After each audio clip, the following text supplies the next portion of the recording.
3, 2, 1. What's going on, everyone? Welcome back to Ash on Comics. My name is Ash, and here's today's comic, Excalibur, by Teeny Howard. Oh boy. So, I've done a video already on this first issue. I was kind of less than impressed. Let's get right into this new issue. We start off the English Channel, 4th century BCE. Apocalypse was the first of his kind, but it is a misconception that he was their common ancestor.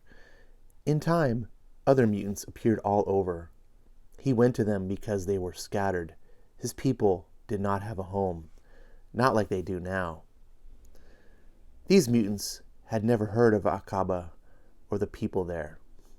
They were born twins, and when the two were together, they could never lose their way. A gift from the gods. It made them superior, different, so they were sent away. But alas, it was their direction that was perfect, not their seaworthiness. Apocalypse did not save them. His people or not, he did not save those who died by their own means. But he thought, I should honor their deaths. Or at the very least, remember its location. Atlantic Ocean, several miles off the coast of Cornwall, England. Thanks for the ride, Captain Kate. Of course, Captain Britain. Gosh, I haven't been to the old Excalibur Lighthouse since we destroyed the original. Did they add the hot tub this time? I made requests. It was the seat of power of Excalibur for so long. It seems right to set up a gate there, and it might be the way to save Brian. I can't stick around, but when I come back to visit, hot tub, I'll see what can be done. Glad y'all are feeling so jokey, says Gambit, as his wife is sitting there mutated into some plant hybrid thing. Now look at this page.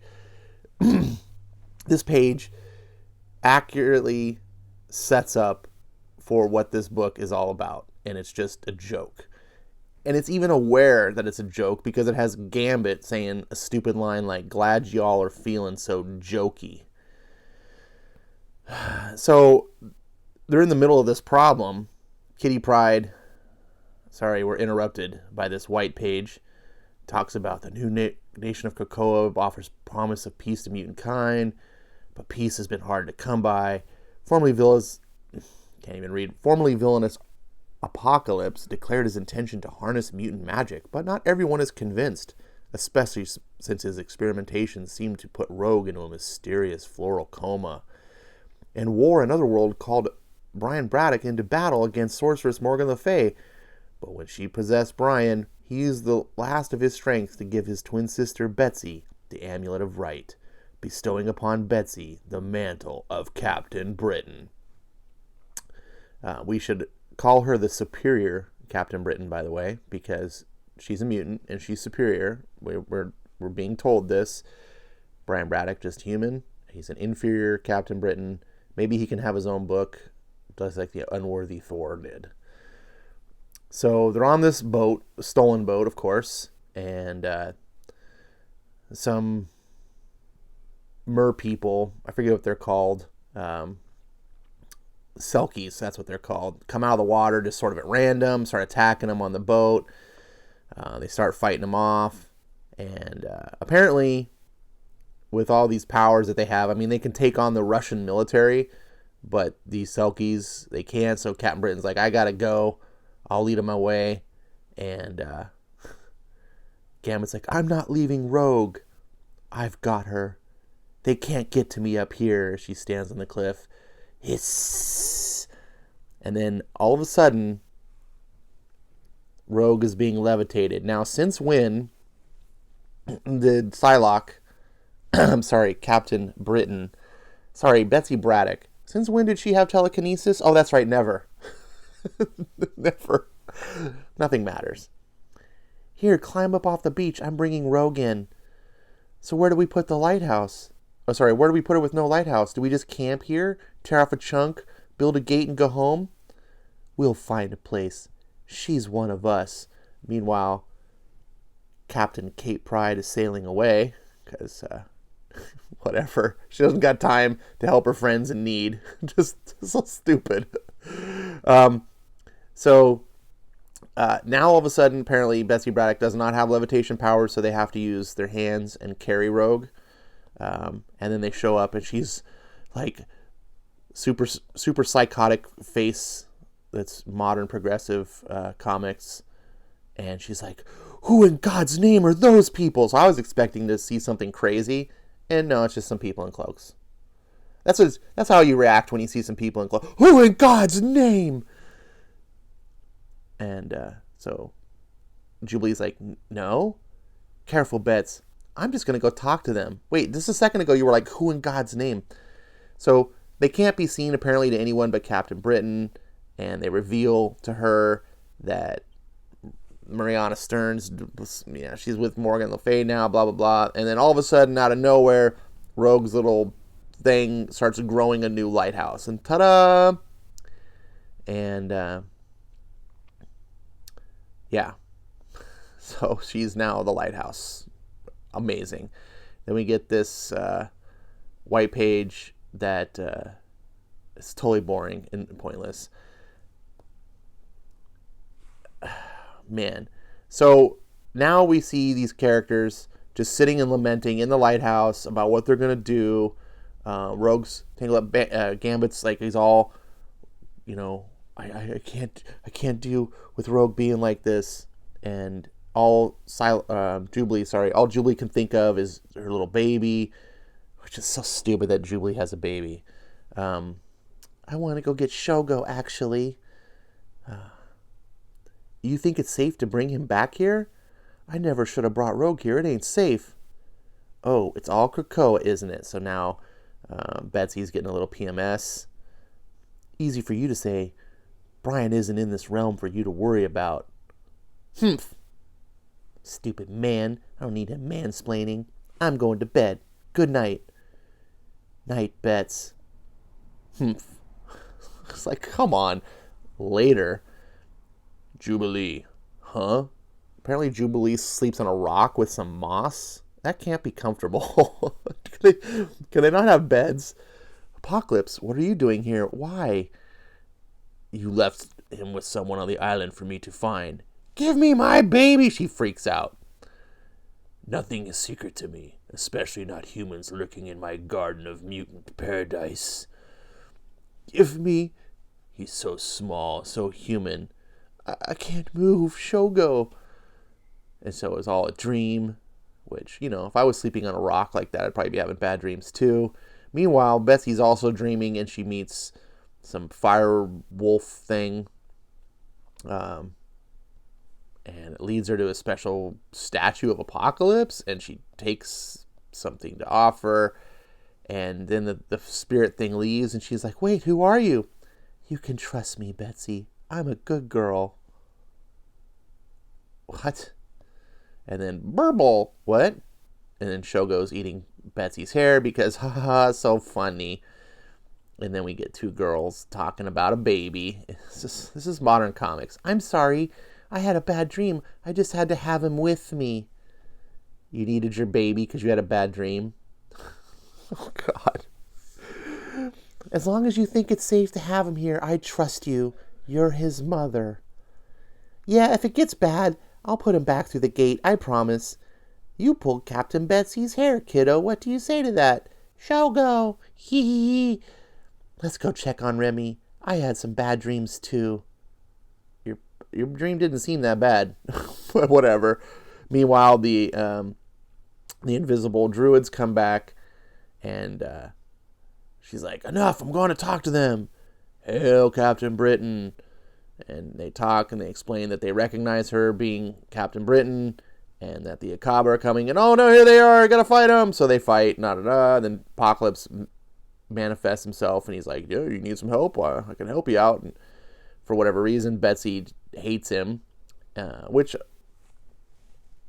kind of makes sense, but I thought we were living in this mutant utopia where all the mutants got along now. I mean, Apocalypse is one of the council, like he's like, but she's just, you stay where you are and quit dodging my question. And then he explains that the Akaba were once his servants, blah, blah, blah, blah. She's like, you rejected them after they devoted their lives to you? And then she's asking if she put the gate there. And they're just basically having this banter. And it's very tiresome in this book because it comes very across like all men bad. Like, Remy is like tolerated because he's married to Rogue, and so there's a sort of treatment like, okay, well, since you're Rogue's husband, we'll not treat you that bad. Although he doesn't really get treated like, say, nice per se. They're like making jokes and stuff while he's like sitting there worried about his wife. But then Apocalypse, is just whatever. He's just an asshole guy. And meanwhile, so we go back to Jubilee's. Got the baby, got to bring him back to Krakoa now because it's not safe. It wasn't safe to... why would you bring a baby along anyway? And why would you be on a team like this if you had a little baby? You should be at home being a mother. And before any one of you listening going, oh, gosh, they're so misogynist. No, that is the point of a mother. It is the most important job in the world, mothering a child. Okay, it is not inflammatory. It is not demeaning. We live in this society where saying a woman should stay home and raise her children is sort of taken as some sort of insult, and that confounds me. I believe that is every reason why we have the problems in the society. I mean, I believe that's kind of the root of it all. But no, instead, she needs to be out running around having adventures because, God forbid, you actually be a good mother. So Apocalypse shows up, blasts everyone to smithereens. For some reason, he does it through the wall of the new lighthouse, whatever. And then Betsy chastises, I said I didn't want your help. What are you doing here? If you want your brother alive, you need to go to him now. Morgan's corruption changes him with each passing moment. In Otherworld, my family's land is under siege here. Do you not care about your brother, dumb bitch? Jesus. What are you doing? What is that hammer? Defending this lighthouse. It is a place of power for mutant kind, and I will not see it fall into enemy hands. Go. Take the others. Rogue and I, together, cannot be defeated. Hell, if I'm leaving you alone with Rogue... God, I can't read. Gambit. Hell, if I'm leaving you anywhere alone with Rogue. Gambit, I need you. Just a moment ago, you didn't need no man. You didn't need help. Apocalypse, one of the most powerful mutants ever, offers to assist you, and you're like, I don't need your help. And now you're like, Gambit, I need you. And he's like, I need her. He can't hurt her, and he won't let anyone else hurt her. Please, I will never ask anything of you again. If he hurts you, I will take it on my soul. Oh, sorry, if he hurts her, I will take it. What does that even mean? Oh, you'll take it on your soul then? Oh, okay, I guess. And then Apocalypse also says, I will watch the child as well. To which Jubilee's like, no thanks. I can take us to Otherworld. I've seen Brian do it 100 times. That's not how things work. I've watched people work on cars 100 times. It doesn't mean I know how to repair a car. So stupid. Wait, we need to take Shogo to Krakoa first. Shogo, where is he? That's impossible. I brought him through. That's impossible. Why did people... Oh, and then, up he turned into a dragon. Da-dum-dum, da-dum-dum. Where's my baby? To be continued. And then we get this completely... I actually forced myself to read this. I was like, I should read it in case there's any like weird clues and stuff in here. This complete, boring Druid lullaby that's translated. So, of course, it has no rhyme or anything. And it man, it was excruciatingly boring. Here's the massive gluttony. Is that the right word? The massive glut. Here, the onslaught. We'll keep it X-Men themed. The massive onslaught of X titles that you're going to be forced to read. Notice how it started off 1 a week, then it's 2 a week, then it's going to be 3 a week. Get your pocketbooks ready, kids. I hope you're enjoying these books as much as Marvel thinks you are. Surprisingly enough, I'm also read Marauders, which is next, and I'm going to record my review of that next. The Excalibur is not the worst of the books. It's just it's so mediocre. It's not like insultingly bad, but it's so mediocre, and I just have no interest. There's so many better books on the market, so I don't like these characters. I don't like that they conveniently just follow along. First, she hates Apocalypse. I don't have any need for you. Da da da da da. And then he's like talking, Remy into leaving his wife with him, and Jubilee into leaving her baby with him. Wait, just on a switch. Like nothing happened to change her mind. It just, the plot needed it. The art in these books aren't terrible. They are sufficient, for current day Marvel 2019. This is actually pretty solid. It's nothing to write home about, but it's something that I would not, I'm like, oh, okay, this isn't a joke of art, like some of those, man, remember the Age of X? Some of the art in those books were just god awful. So, I'll take the art. I won't praise it, but it's middle of the road, it's standard, serviceable. The writing, it's not so much. I gotta give this book, it almost made it a 3-star. I kind of was thinking, did I give this 3 stars? But it's just kind of boring too. And that's where the offense goes. I can kind of forgive some of the jokiness, even though it really bothers me. I know it doesn't bother everyone else. It's a little bit more subjective. But I can't forgive some of the convenient plot points. I don't like how there's really kind of no action. Again, we're on issue 2, and there's this page here. There's one that's the action, and it's this thing that modern comics do where they don't really show you action. They just show a scene of characters, sort of like, look, here's a poster of a big action scene, and then it's over. They don't know how to. 50% of a book should be action, characters in battle, doing things on adventures, dynamic motion.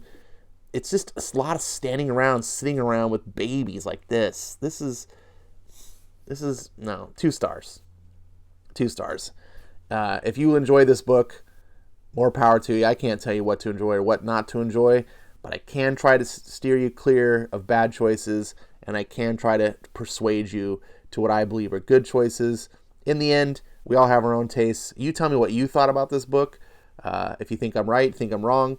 How are you enjoying the new Dawn of X? Is it everything you had hoped it would be? Do you still have stars in your eyes? Or are you just still in love? I look forward to hearing you in the comments. Thanks so much for watching. We'll see you again next time.